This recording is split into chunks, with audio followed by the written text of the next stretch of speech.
नमस्कार, good morning, सुप्रभात. सकाळचे 7:30 वाजत आहेत. या बुलेटिनमध्ये मी वर्षा नलवडे देशमुख आपल्या सर्वांचं स्वागत करते. सुरुवातीची बातमी महत्त्वाची आहे, कारण उद्धव ठाकरे यांचा आज फुटीर खासदार ओमराजेंच्या मतदारसंघामध्ये दौरा असणार आहे.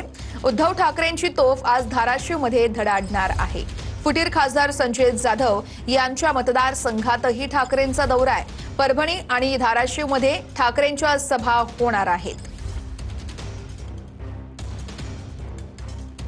आज ठाकरे फुटीर खासदार ओमराजेंच्या मतदारसंघात असतील, त्यामुळे आता ओमराजेंवरती कशा पद्धतीने ठाकरे आपली तोफ डागतायत ते बघणं अतिशय महत्त्वाचं असेल. फुटीर खासदार संजय जाधव यांच्या मतदारसंघातही ठाकरेंचा दौरा आहे. तर महाराष्ट्रामध्ये नीट नंतर टीईटीचा पेपर फुटलेला आहे. परीक्षा रद्द करण्यात आली आहे, जी आज होणार होती. नवीन तारीख जाहीर केली जाणार असल्याचं सांगितलं जात आहे.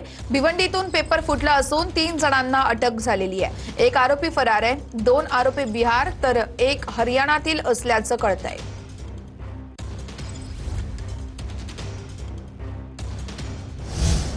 टीईटीचा पेपर 1.5 कोटी रुपयांसाठी विकला जाणार होता. पेपरफुटी प्रकरणी शिक्षण मंत्री दादा भुसे आणि पोलीस महासंचालक सदानंद दाते यांच्यात चर्चा झाली आहे. संबंधितांवर कडक कारवाईचे मुख्यमंत्री आणि शिक्षण मंत्र्यांचे निर्देश आहेत. राज्यामध्ये 1028 केंद्रांवरती ही परीक्षा पार पडणार होती, मात्र आजची परीक्षा ही रद्द करण्यात आलेली आहे.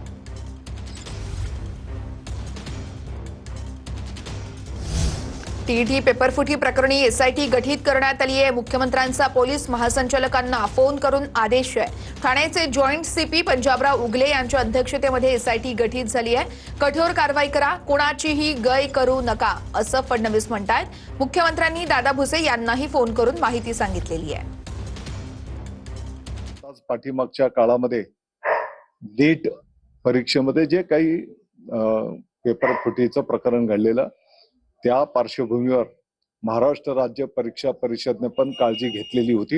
ही गंभीर बाब आहे, याची शासनाने गंभीरपणे नोंद घेतलेली आहे. मुख्यमंत्री महोदय, माननीय उपमुख्यमंत्री महोदयांनी पण याची गंभीर नोंद घेतलेली आहे.